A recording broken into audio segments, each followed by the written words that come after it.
Hey, leash time, how you doing? How are things in Hamburg? Let me ask you, how is the sound okay and the video working all right? Everything clicking okay? Audio is fine, great. Video and fine. Yeah. Anyway, well, I was really surprised to find out that the Sandoz Family Foundation and the really sort of this big corporation that owns everything. There was even some company here in the US that has nothing to do with watchmaking that was sold by Sandoz, or there was a whole bunch of layoffs, something like that, which was really interesting. And apparently they're going through some huge shakeup right now. And one of the things they're doing is they're getting rid of their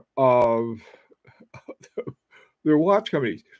Sandoz Family Foundation, to me, was sort of like an ancient patron. It was a patron of horology rather than a patron of the arts, painters and so forth. This is how they used to survive, were on patrons. Well, they were one of the few patrons around. Most of them, most companies who owned other companies weren't.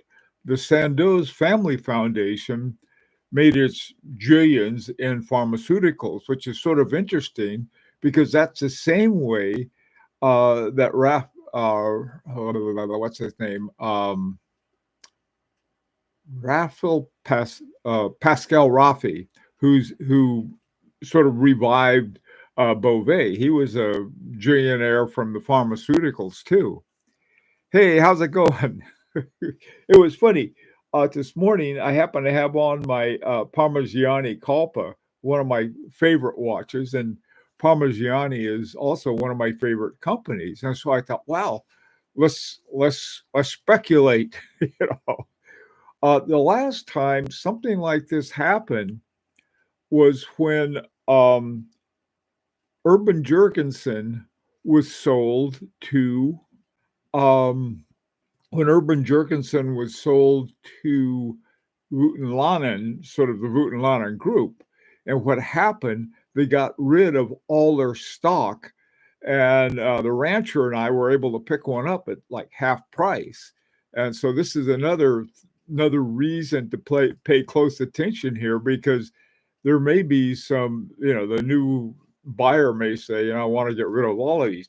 The funny thing about this is that it seemed like Parmigiani, under the new CEO they had that was just hired a couple of years ago, had totally transformed Parmigiani.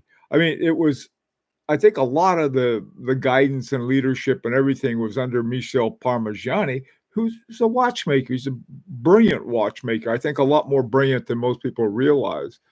But a lot of times, brilliant watchmakers aren't very good businessmen. Marco Lang, loved the guy, but he was had his heart in watchmaking and horology, and not in the bottom line, so to speak. So anyway, here's coming up. This is I've always sort of thought as Parmigiani is pretty much independent. Compared to one of the many companies that have been bought up by the Richemont Group or by Swatch or LVMH or one of the other ones. And so this, I think, would be something that we can go and do some mad speculation about. So I thought, well, we might as well start speculating before everybody else. By the way, there was this little publication that I've seen little glimpses of it before, where they were way out in front of everyone else in terms of getting sort of the inside track on some news. And this thing is called Miss Tweed, like tweed, the TWEED kind of tweed like this. So I was really, and so when I saw them talking about that, this is something that is way out in front of it. And looking at some of the other cutbacks that Sandoz is having, totally outside of, not even in Europe. I thought, something's going on. I wonder what it is. Yeah, you never know. So, hello, Tommy. How you doing? What means it to my Parmigiani watch, service, and so on? Good question. Fortunately, I had this one serviced, and they did a beautiful job at the service center down in Miami. I don't know. I don't even know if the service center is still there. Um, so that may be something. Hey, HRM, I hope they don't ruin the brands. Well, it depends who gets it. If Swatch gets it, they will ruin it as far as I'm concerned. If Richemont gets it, who knows? Or LVMH, who knows on that? I don't know. The newer Parmigianis are absolutely a step above the older models. They did. And they sold out. HRM, that's exactly right. This is why I was so surprised to see it. Now, one of my thoughts is what it's sort of like you fatten a calf before you sell it. And I wonder if Sandoz Family Foundation hired this guy. I think he came from Gucci or someplace like that. I I think they hired a guy and they figured, okay, we're going to get him. He's going to get it into shape. And then once it's into good shape, then we'll sell it. And so this is sort of an interesting kind of thing. Brian, whoever buys them, I hope they allow the autonomy they've had over the years. I do too. I really do. I would love to see someone come in there and say, look, what we want to do, tell old Michel Parmigiani, we really want you to focus on some interesting new movements. That'd be great. Let's pray that Swatch Group don't buy Vaucher. Oh, God. Now, remember, with Vaucher, here's the good thing about Vaucher. Hermes already owns 25% of Vaucher. Maybe they'll buy 26% more of it. See, here's the thing. If Hermes buys it, they could tell everybody to go pound sand, and they're going to have just the Vaucher movements for Hermes watches. Every now and then, knock on Aganor's door for something special, but have Vaucher do it. But see, Vaucher is one of the few sources that we all have. I mean, that we can go and get a movement, and some sort of different watch companies have used them beside Hermes and of course beside Parmigiani. They have it's really a thing. Vaucher makes 35,000 movements annually. Now that's an older figure that's from 2017. Now I don't know what it is. I would guess, let's say 50,000. Well, we know that Parmigiani isn't. They have like maybe 5 or 6, 7,000 watches a year that they produce, and Hermes has, I don't know how many they produce with Vaucher movements, but then a lot of other companies are dependent on Vaucher for their movements, and because who beside them really makes quality movements that are off the shelf, so to speak? Well, there's Chronode, and that's the only one I can think of. Agenor makes bespoke movements, so they're not, they're sort of in a different game altogether. So anyhow, these are time to speculate all we want. There could be somebody. The trouble is, Kerry Voutilanen is buying everything, but I think that would be a bridge too far, even for Kerry. So who is rich, who's got lots of money? Trying to think. I was going to say Chanel, but they've got the what's that called? The thing with Kasinki, something like that. That's part with the deal they have with Tudor, so I doubt they would buy it, even though they've got the money. LVMH would be. I would love to see LVMH buy them because they know how to treat them, I think. I don't know. I find there's all kinds of things, but what I most fear is one of uh, the silicon stuffers buying them. That would be terrible. I could totally see Breitling buying Vaucher. Breitling can how they can hardly make it themselves. I don't know why they. What has happened with what's that one they bought? Geneve, um, something. One of the Geneve brands they bought.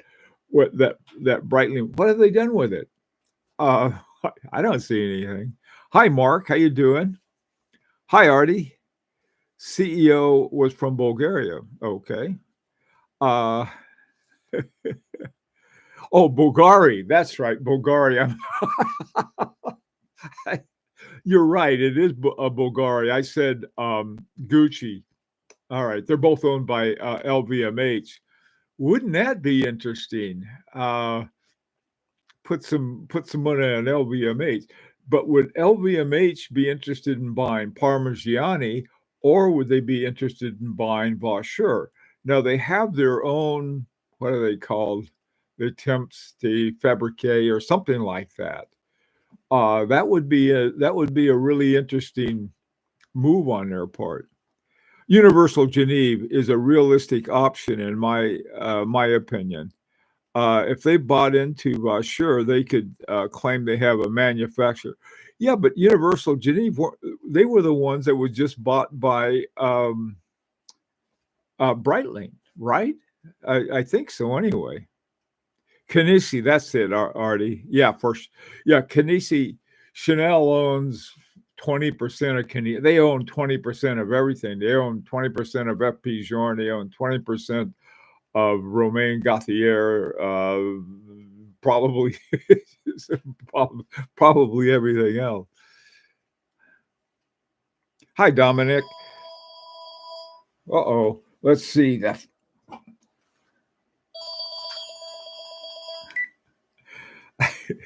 That's funny. I feel like one of those guys, for breaking news, I should get a fedora hat and one of those cards that says press on it. I was, I don't know. This was, what happened was that the Tweed, Miss Tweed was where it was first reported. That was on Saturday. Oh, this morning, and then it went to another place. I forgot what it was on Sunday. And then this morning, I got on the comment section of today's video that says, why don't you say something about Sandoz selling off Parmigiani? I thought this guy's full of beans. But then I looked it up and he wasn't. He was right on with that. So anyway, uh, that's why I thought, oh boy, we better talk about that. That would be fun to talk about because we can speculate with no evidence whatsoever. We'll see what happens. Hey, Tommy. Oh, what do you think about Larique buying them? Let me tell you. Okay, Brian, you're not. I've already done something along those lines, but it's not with Larique. One of the things that is owned by Parmigiani is something, and I'm going to say this terrible. My French just isn't that good, as everybody knows. One of the things that part of this vertical type ownership that Sandoz has in the watch industry is a company called Les Artisans Boutières, which is watch cases. So I as soon as I found out about it, I went to WhatsApp. I contacted Nicholas Vitorek on WhatsApp. I said, "Hey, why don't you guys buy it?" Because then Larique wouldn't have to put up with all of this other stuff. I don't think that's going to happen. Oh, you know who might be in a position, because we know that H. Moser just bought into Agenor. Wouldn't that be interesting? Now, uh, H. Moser already has precision engineering, so they really don't need Vaucher but maybe they would. What about les artisans boutières, the company that makes cases? Wouldn't that be interesting? Tommy, I am curious to see how long it will take before Chopard is bought. They are also in Fleurier and are still family run and independent. I think they are still undervalued. Tommy, I agree with you. I think Chopard is undervalued, whether someone wants to buy them or not. See, one of the things I think what when the Sandoz Family Foundation started, really, they were the ones who started Parmigiani. Michel Parmigiani was working in their restoration. They had a restoration department. He was working there. Kari Vuitton was working a really interesting uh, place for would-be former stars. So they had, it was part of their, they thought, well, this guy Parmigiani is really doing a bang up job for us. Why don't we start our own watch company? So the first one that he came out with was this incredible movement called the Hebdomadari. I think that's the way you pronounce it, or that's the way I mispronounce it.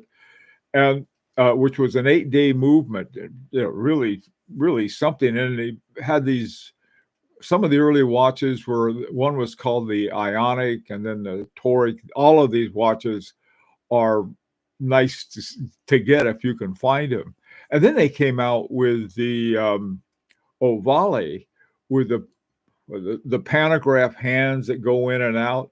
I mean, these guys, they were doing some great stuff, but those were not selling like hotcakes at all. They were, they just were sort of going along. But see, with the Sandoz money behind them, and remember, this is like a ton of pharmaceutical money, the same thing that started Beauvais 1822, when Pascal Raffi comes along. He's got all this money. He says, I'm going to, and he did. Okay. Hey, David, Breitling CEO has said that they expect to release the new Universal Geneve model by the end of this year. Oh, David, that's I the reason I'm sort of chuckling about that, at the beginning of 2023 was when Kari Vuitton said he was releasing a new Urban Jorgensen. So to me, is that we'll see. HR the CEO said it would take at least 2 years on Hodinkee Radio. We don't know what he's going to do. They don't know. Tell you, from what I've learned from Larique, none of us really know. We all of our plans. There's the old saying that if you want to make God laugh, tell him your plans. I think in the watch business, I think he's bowling over. Rolex maybe. Nah, HP. I wouldn't mind if Rolex did it. I really wouldn't, but they don't seem to be the buying type. I think, you mean the Hans Wilkoff or whatever his name is Foundation. Yeah, they just don't seem to be in the. I mean, they got Rolex. They really don't need any other companies because they're making so much money. Hey, lease time.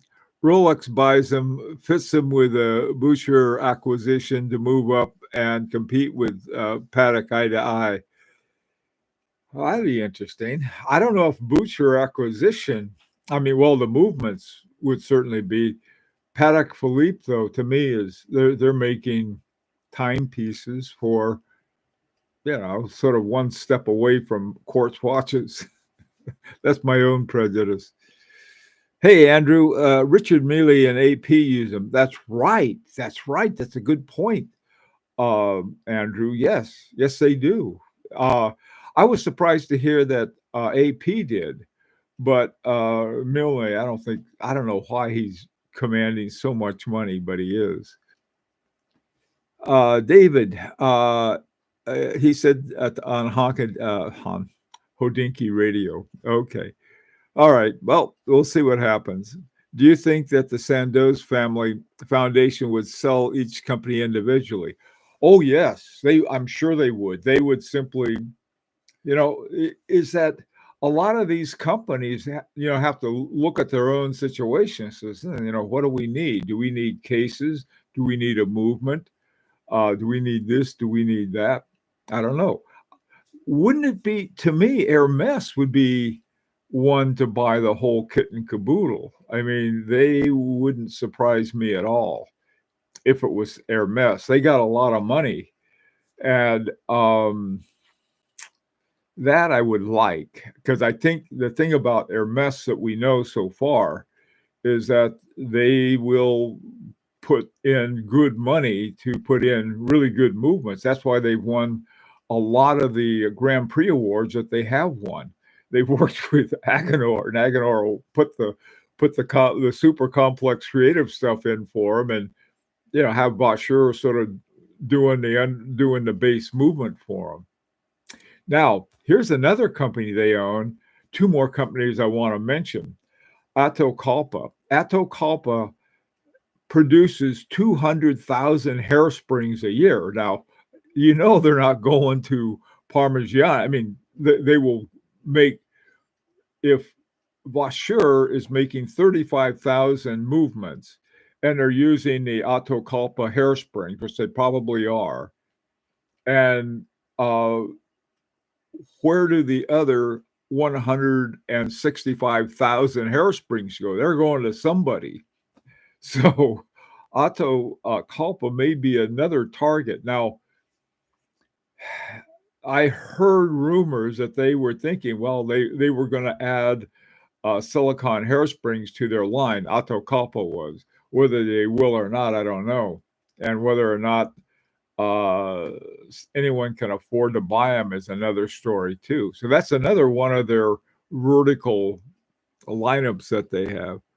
Hey, 521 Taipei, interested about your Larique group. Do the members in your group individually build the final watch project? No, we do it as a group. We have there's some who think they're everything is for individually, but they're not.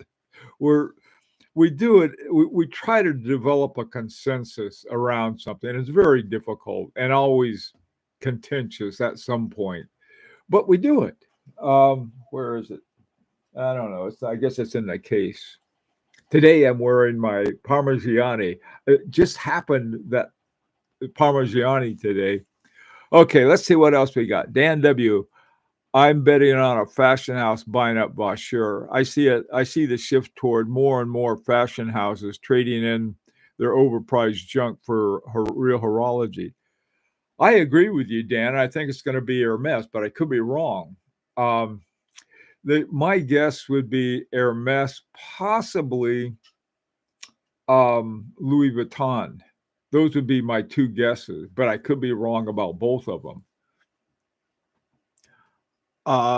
Dominic, Universal Geneve has a lot of classic designs to draw from. If they come up with a good movement, should be interesting.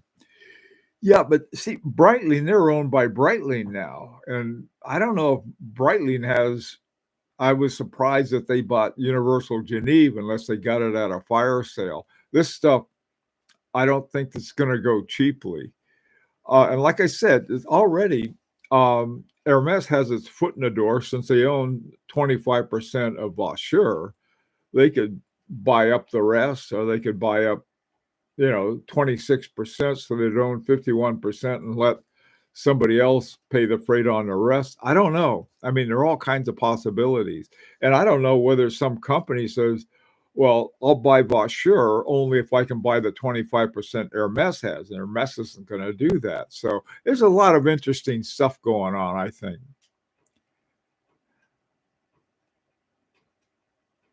HRM, Richard Mille is a good one. I could totally see them buying up Vaucher. I just don't think they sell that many watches, HRM. I could be wrong. Their watches are very expensive, and I have no idea why. I mean, in terms of what I think of value you get in horology. I have been wrong so many times. So who knows? HP, Omega gets so much grief about not updating their movement. I think they could be an opportunity for them. Now, the thing is, HP, Omega is owned by Swatch. Swatch would call the shots on that, not Omega.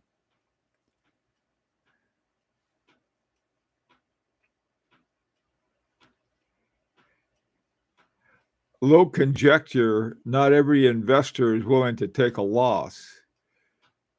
Oh, you're right. Yeah, I'm sure of that. But there are a lot of people who don't think they're taking a loss, and they look at it. There's this old thing about the wealthy Englishman going broke. The first thing that goes is one thing, another thing, and another thing, and another thing, and the last thing he gives up is his club membership. And I think there's a lot of people, a lot of rich people who've got all this money, and they're looking, wow, if I bought into this, I'd be buying into a name. Besides, Eric, you're a cynic. You're not a romantic. You're too much of a realist to be a watch collector. Hey, Andrew, your comment about telling God your plans is exactly what happened to me in the current LaRique project. I was so looking forward to being involved. He laughed particularly loudly. Oh, Andrew. Well, there's going to be another one. I tell you right now, if anybody's interested in a LaRique watch, we've already we made a deal with Agenor at the beginning of Etude number 3 to get enough parts so that we could start Etude number 4 and save a little money. Now, right now, Abdul, I don't know if it's Abdul is here right now or not, but Abdul is going to be the coordinator for Etude number 4. And you can contact him to get on the list early because, man, I tell you, things have been filling up a lot quicker than we could handle it. It's sort of what happens. There are all of these people. I want one. I got to have one. And so they sign up for it, but then my budget, I didn't quite, so they couldn't afford it. So we have all these other people on a waiting list who are coming in, and it's just sort of crazy. So now, if you want a LaRique watch, now is the time to sign up. And in December, when we have our first, I think probably in December is when we're going to really start doing a little rolling on it. And hope to God by then we'll be far enough done with LaRique number 3 that we can move ahead. Next month, just a few days from now, there's going to be a lot of stuff happening in March. Okay, we too are subject to those things. HP, so reach out to Abdul. Yeah. Let me give you, hang on one second. If you give me a second, I'll give you the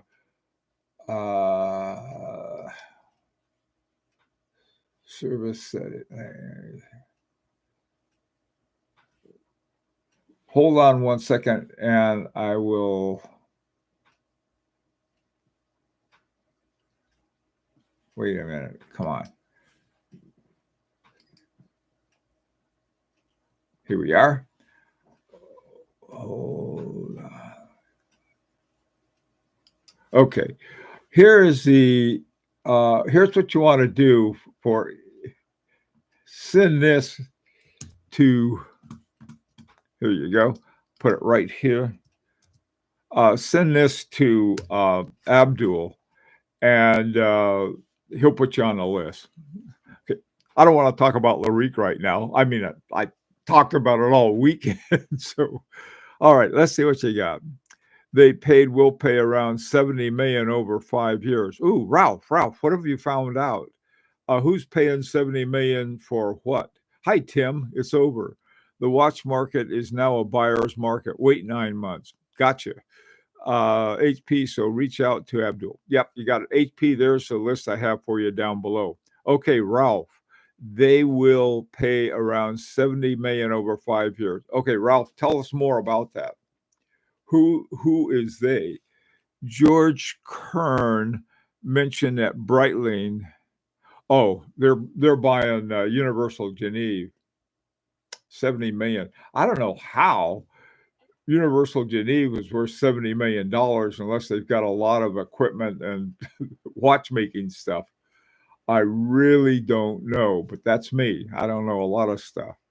No, it's not related to that, but it is related to what we're talking about, is that what it costs to buy one of these things, Ralph. But thanks for that input. Okay, guys, so let's not stop speculating. Have it. Let me tell you about one more aspect of this that's very important. Hard negotiations in Hong Kong.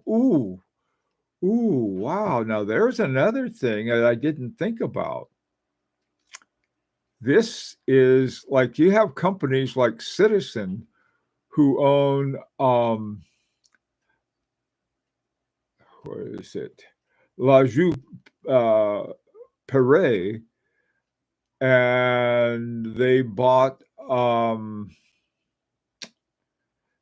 other Swiss brands. So maybe some money from Hong Kong might come in and snatch them up. That would be very interesting. Benjamin Chi, do you hear me? Well, Benjamin's in Singapore, I believe. Hi, Philip. How you doing? Just heard the news. I'm glad you're here. Hi, Arnold and Sons. Yes, that's right, Artie. Thank you. Yeah, they bought Arnold and Sons. So there, this is okay. Let's talk about some of the other companies. Now, we talked about Parmigiani Fleurier, Vaucher manufacture Fleurier, Les Artisans Boutilliers, the cases, which is one I'd like to buy. I can't afford it. Autocalpa, they make the hairsprings. Now, there's this other company that's really, really very interesting. It's called L1 that they own. And let me read from the materials that they have. They say they're designer and manufacturer of technical watch components intended to serve precision watchmakers. That's us.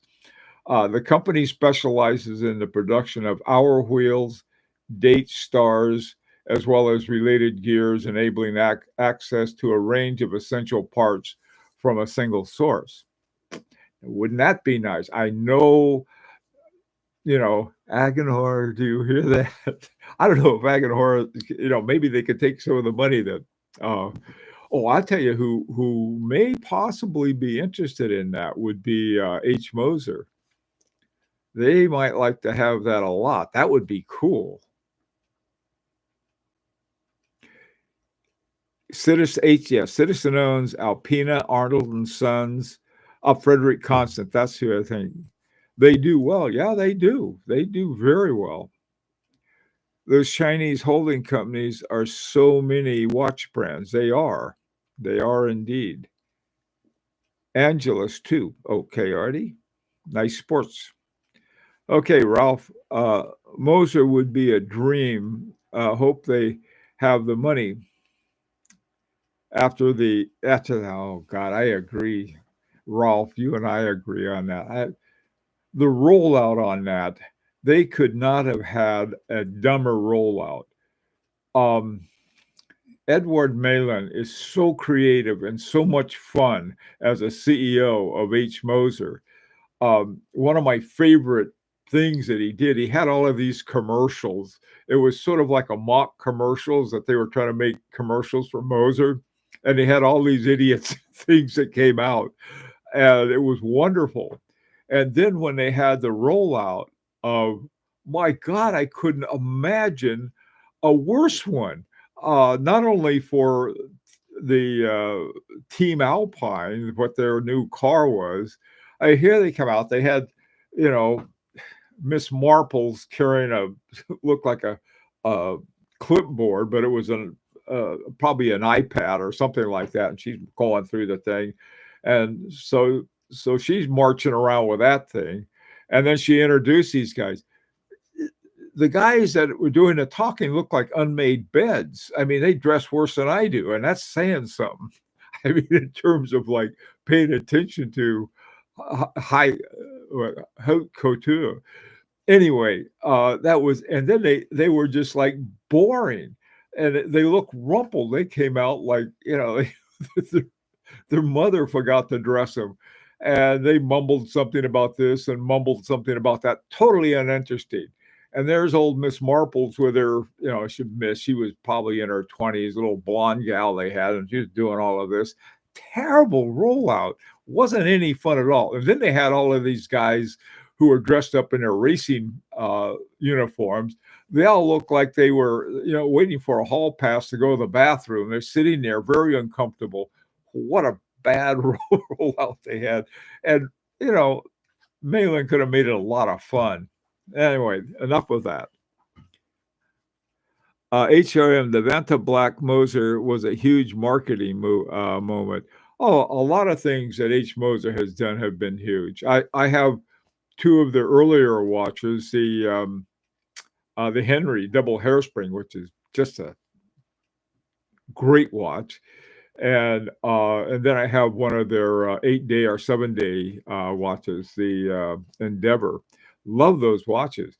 I like both the Streamliner and the Heritage models too. And, it's sort of hard to, God, I tell you, I had to just sort of selling 5 of my watches so that I have room,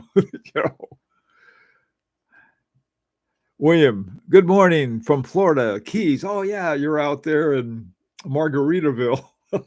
How you doing, William? Always good to see you. Hi, Hugin, 1993. So who is PF and Vaucher being sold to? That's what we're trying to figure out. I have no idea. We're speculating. You like to speculate with us, you're welcome. There's, like I said, this was in this wonderful little thing, a little like a journal called Miss Tweed, TWEED, and she announced that, well, there's this that their Sandoz family is unloading stuff. And then I read that here in the US, Sandoz is a big company, apparently, and the watch part was part of a hobby and part of a watch collection. The watch collection led to restoration. That's how they met Michel Parmigiani. Figured, let's make our own watch company. And then being business smart, they thought, well, let's set up a vertical organization so that we have all of the different pieces. And now they think, well, they sort of did, like, oh, this is expensive. Hey, Dan, my understanding is Charles Malin worked with Michel Parmigiani for many years. I didn't know that. Charles was Kari. Good to see you there. Okay, Kari, V's mentor at Parmigiani was Michel Parmigiani. Is that it? Because now both Voot and Lannon spent some time with Urban Jurgensen. He did some stuff. He worked with Derek Pratt, and forgot who the other guy was at Urban Jurgensen. But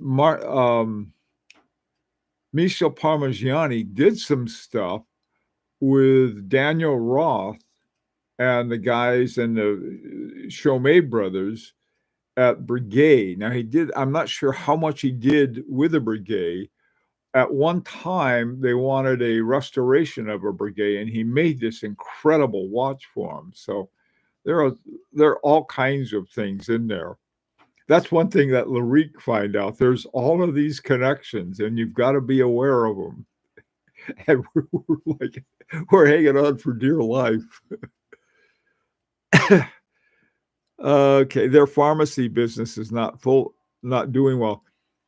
I don't know. It could be that, hey Jen, or it could be that's the only part that's doing well, and there are some other parts that aren't doing well.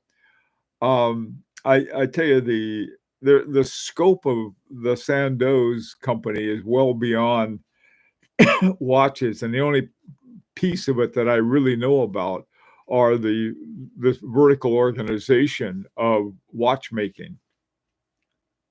LVMH, Chanel may be my type buyers. I don't know. See, the thing with Chanel's already got a piece of both F.P. Journe and um, Romain Gauthier. Why would they want the other? Now, LVMH, I can see LVMH maybe for Parmigiani, but not for Vaucher because they have Les Temps de Fabrique, I think is the name of their, because they already own a movement company. Now they could say, well, look at the production capacity of Vaucher, and we could get a whole lot more done working with them. So maybe they might be. I don't know. That's what we get to speculate about. Since we're first, we can speculate first based on whatever we think we know about this. There's going to be somebody who's going to be speculating, but they're going to be serious about it. This is really what's going to happen. Whether they'll have a better lock on it than we do, I don't know. I just think it's for us. We can have the most fun because we can speculate everywhere. Hey, Dan, sorry. Charles Malin was Kari's mentor at Parmigiani. I didn't know that. Restoration shop. Okay, Charles convinced Kari to pursue his own brand. Yeah, that I heard. I didn't realize it was Malin. Now, is Charles Malin, because I know there's a Malin brand, watch brand, is he related to the Edward Malin and the rest of the Malin family, Dan?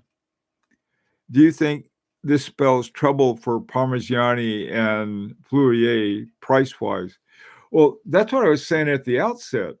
When the Vouten Lannon Group bought Urban Jurgensen, what they did, they sold off all of their stock cheap. And so that's when we bought it for half price. I got my a brand new in the box everything Urban Jurgensen that had been like $34,000 that I could never afford for half of that, or actually it was less than half. And so, I think I was like, oh, okay, this is an opportunity possibly for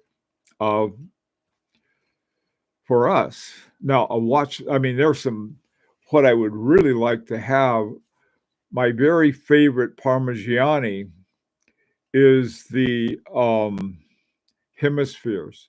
That is a brilliant, really a brilliant design with, and then the one with the retrograde date is won a Grand Prix award.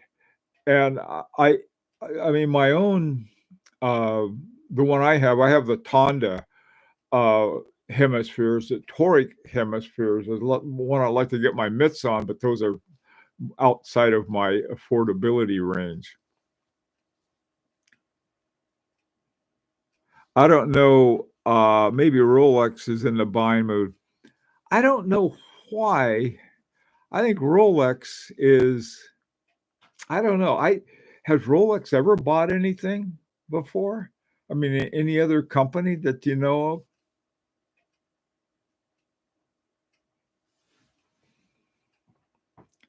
Hi, Artie. HP, I am wondering too. Okay.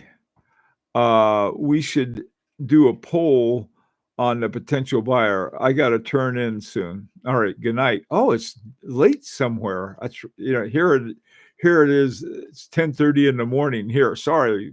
Anyway, good night. Artie. Dan, I believe he is related to Ed Malin. Oh, okay.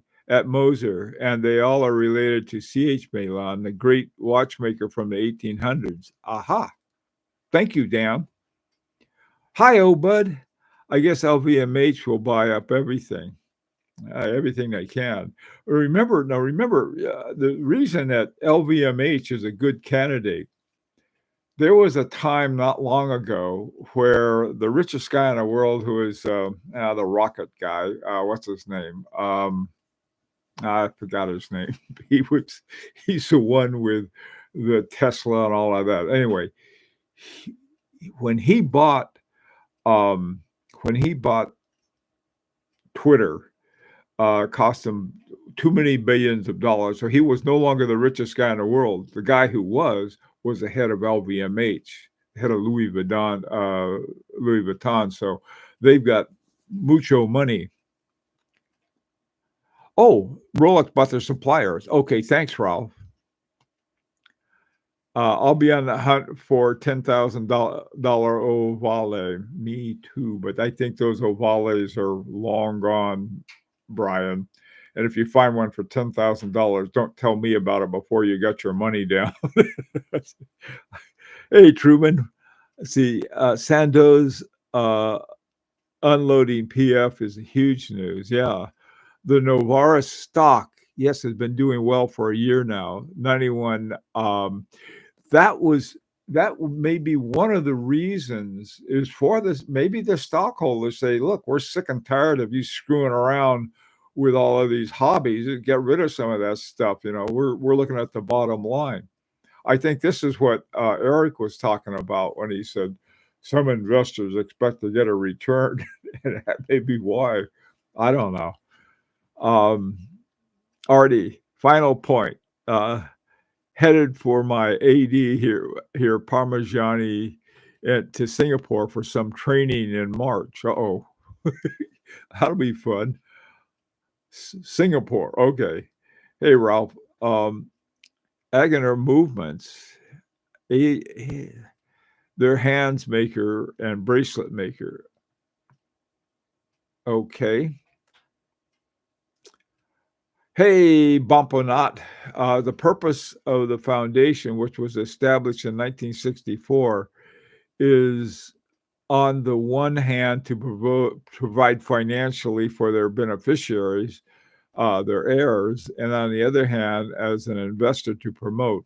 Yeah, but they also have, it's sort of like we started at the beginning. Excuse me. The thing with the patrons of the arts, okay? And this is, to me, that's what they look like. The ones that, all of the great artists of the past had a patron. And that was the way I've always looked at Parmigiani. Now, some people say, "Oh, you're nuts. That's not the same." It may not be, but that's the way it looked like to me. Hey, Junior, how you doing?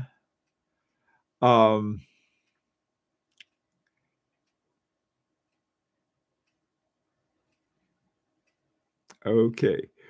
Let's see. One of the mainstays was sold off. Buyers are being sought for second mainstay, watchmaking under the Parmigiani brand, some parts supplier in the portfolio, such as the Movement. That's Vaucher. Manufacturer Vaucher, which also worked for Audemars Piguet, are considered healthy, but Parmigiani itself is considered to be a highly loss-making. Yeah. Elon Musk was the guy I was thinking of. Thanks, Brian. You're right, but this is the thing about Parmigiani. They seem to have just turned the corner. The new CEO that they brought in from Bulgaria, he seemed to turn around because now they have waiting lists for their watches. Or it could have been they were fattening the calf before a sale. I don't know. Hi, Jonathan Quayle Higgins III. I think it would be smart for Hermes to try to acquire the majority of Vaucher now. I would love to see that. I really would, because I think they would protect it from the likes of Swatch. Okay. See, for Swatch, most people see ETA movements as sort of cheap movements, which really isn't that true. There are a lot of ETA movements that are from the past. I mean, from Vaucher, from Pazou, from a lot of these other older companies that they bought up. But ETA, the Vaucher, on the other hand, are seen as quality movements. And I wouldn't be surprised if Swatch saw that as something to snatch up. Maybe they can't afford it because they bought so many other companies and they spent all that money on the development of the silicon hairspring. I don't know. Hey, Bobby, the micro rotor would be a good baby Larique-like project, that movement, and a 35 millimeter Calatrava like watch for 6K. Yeah, that would be cool. I agree that'd be cool. And I can tell you right now, it wouldn't happen. Well, wait a minute. I say that. That's something that you might be able to do. Everyone says Larique ought to do this, Larique ought to do that. All Larique is a bunch of, watch collectors who got together to be able to afford something we couldn't afford otherwise. And there is no reason in heaven and earth that any group of guys couldn't get together and do the same thing. So yeah, sorry, Bobby. I think it'd be a good idea. Wah. Okay. Hey, Vinny Tran. Not surprised. Never see anyone else with a PF. Well, Vinny, you're looking in the wrong places. Here's one. People, please like this video. Thanks, Bobby. Jonathan Quayle Higgins III. King Charles has a PF. Oh, I know. There are a lot of, Parmigiani that's what I like about it. One of the watches I think that is a real steal is the Henry double hairspring. They're hard to find now, though. When I got mine, they were not favored. Now they are, and with good reason. So, that's one of the things that a lot of people miss. The hebdomadari, that movement is this great movement inside of a lot of the very nice watches.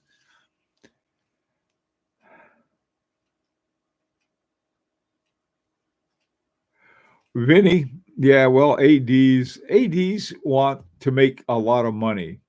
And to be honest with you, I don't think, Parmigianis they're not that popular except among certain people. And the people who like them know a thing or two about, they really appreciate the skills of Michel Parmigiani because he designed the movements in them as opposed to, stuffing them with an ETA or something else, or God knows what, a Solita. Solitas aren't that bad either. A lot of watches that people are really down on, you take a closer look. Some of it is junk. I agree. Yes. But a lot of it isn't quite that bad. And living near an AD, remember what an AD is. An AD is in it for the money, not for the horology.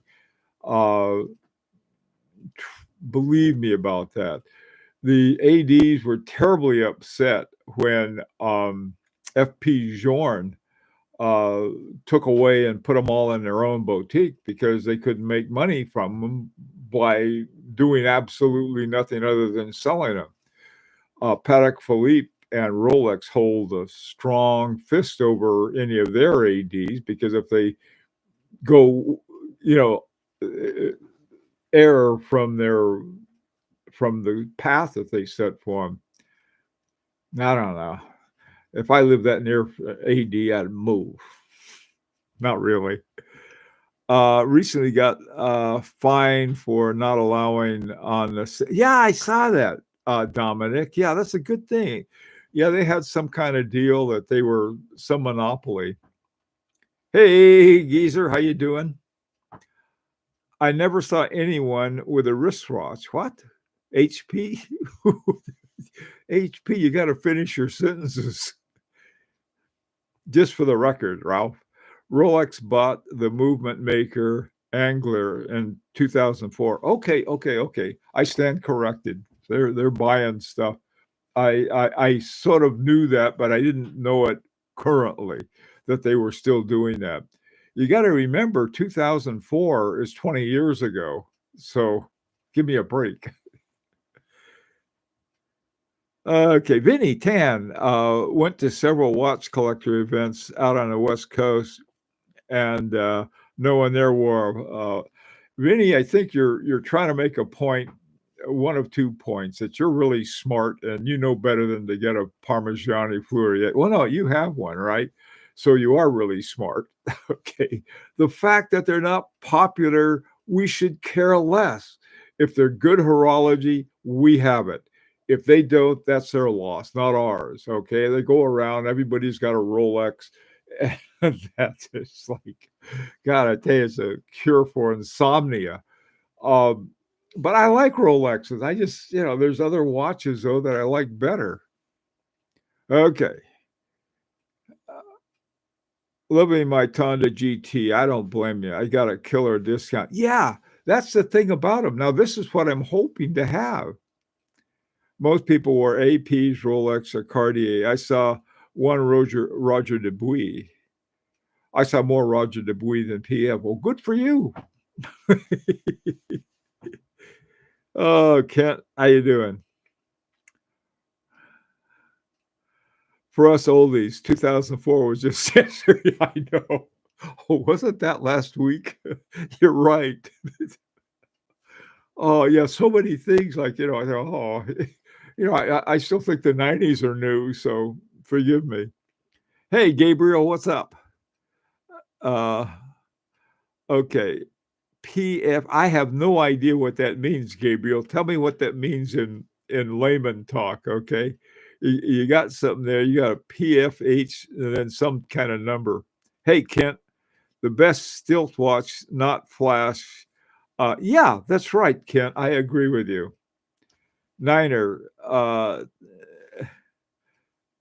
my pleasure, Niner. Got to get back to work. I'll catch up on the recap.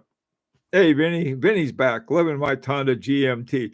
Oh, you got a Tonda GMT. Those are wonderful watches.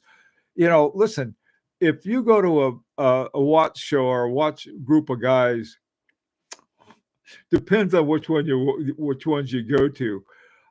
When I went to one of my early ones that I went to of the Watch Time show in New York, this poor guy had a Rolex, and I had on my FP Journe, and he goes, "Oh boy, it's an FP Journe," and yeah, I like it. I said, "What do you got?" He says, "I got a Rolex." "Oh, I only got a Rolex." That's how he said it. I said, "No, Rolexes are nice watches, but it depends on the context." It's really funny. I guess I don't know. I got invited to a red bar in New York once, and I didn't go because it just was too big of a hassle to go all the way into the city and then come home again in the same night.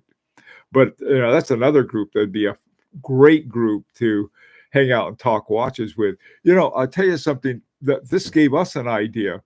Some years ago, not too many years ago, Christine Hutter, who is the CEO of Moritz Grossmann,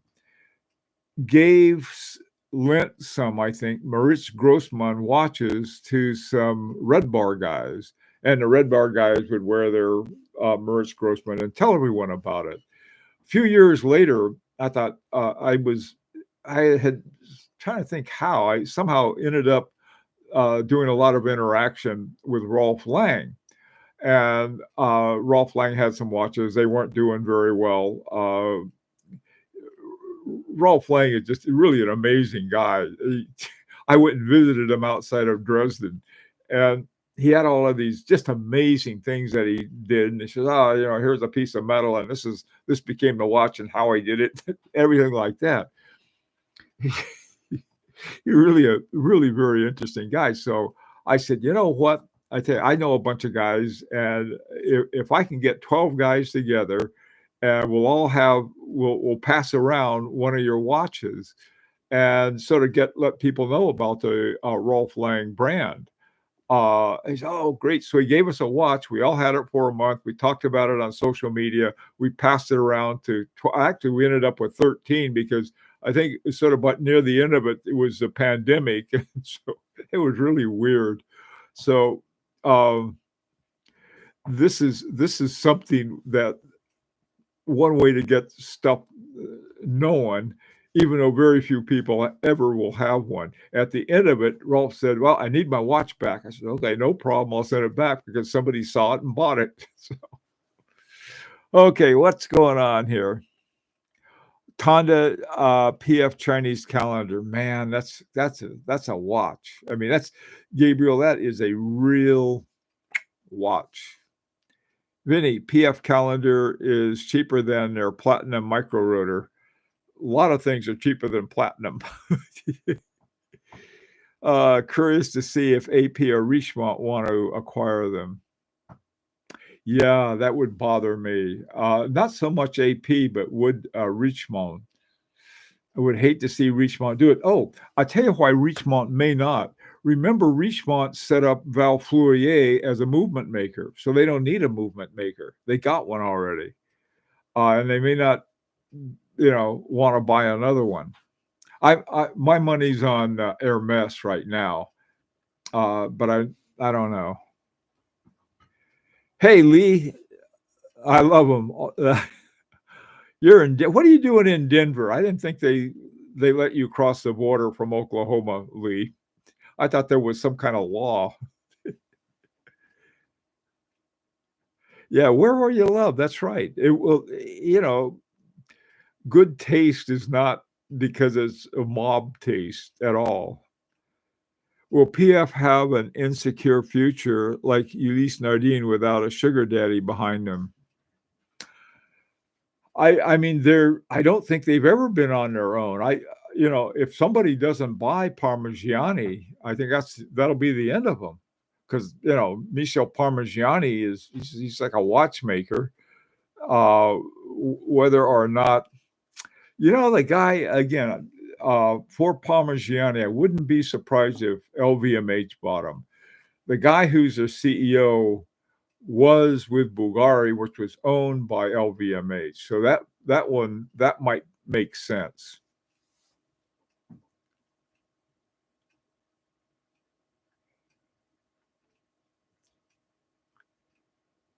Hello there, somebody with acrylic name. Any chance to make a Larique type of project, but in Germany? We prefer watchmaking tradition. Maybe it'll be even cheaper. What do you think? I've already talked to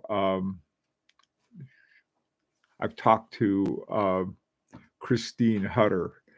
Be about 3 years. So I'll put it that way. Hey, Tyvex. Hey, Vinny. High-end movements. Yes. Our local butcher still carries Ulysse Nardin and Girard-Perregaux. Well, they got to sell them all. It depends on who buys them. Ralph, you're right. It does. Few days with my youngest son. He's the one, the programmer, works at Space Command. Ask him for a ride. Lee, tell him, come on, I want to be the first Oklahoman on the moon. I was like, yay. That'll show you Texans. I think there've probably been some up there anyway. My money is on LVMH. Oh, but I tell you, for buying Parmigiani, I'm with you. LVMH. For Vaucher, it's Hermes. Les Artisans Boutilliers. I'm hoping it'll be Agenor, but I don't think so. I told, hey, buy them for us. Because what I'm thinking, naturally, I'm thinking of Larique, because it's always getting a good case at the price we want is not easy. That turned out to be very difficult, especially since we like to blow all of our money on both bespoke movements, which I don't know. It's nuts.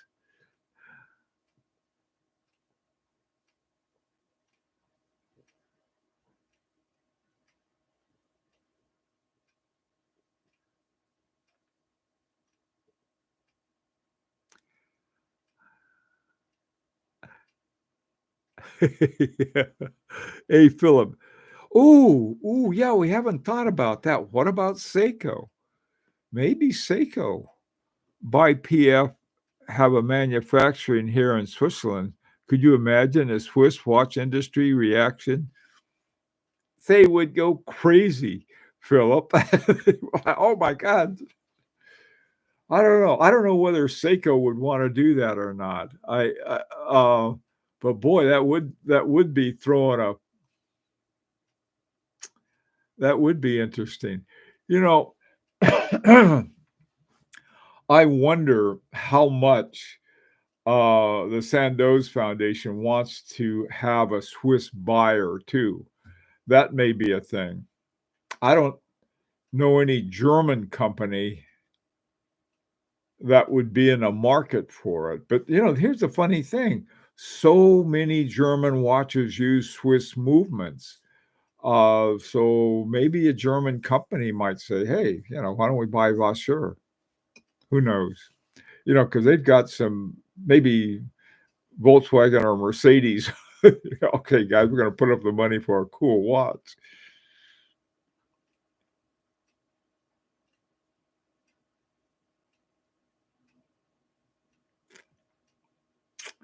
Man, I don't know.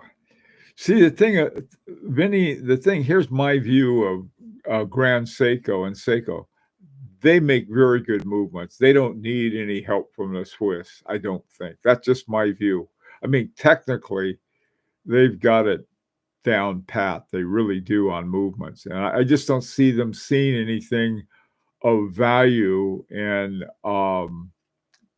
Vaucher. I just don't see it. Seiko is out of the question. Yeah, the Swiss authorities wouldn't allow it. I don't know about, yeah, maybe nobody would. Hey, Blondie, I actually own a Sandoz watch from the 70s. Oh, cool. They did have a brand, that's right. Keep Swiss. Yeah, there's some certain parts, I think, that more and more are coming from elsewhere, that we have to consider. Um, but yeah, so if you get a Swiss watch, you want everything, all the parts of it Swiss. Maybe some parts of it aren't, but because they've got for good reasons they're not. I'll put it that way. Like there's a crown that they make in Germany. We want that crown. Who knows? Okay, guys. Well, listen. I've been prattling on here for over an hour, and I better yeah, I better take off now. Anyway, thanks for coming. It's the first breaking news story I've ever had, and I wasn't sure how to do it, but I figured you guys were the guys to share it with, and we can all speculate. Take care. See you next time, whatever that is.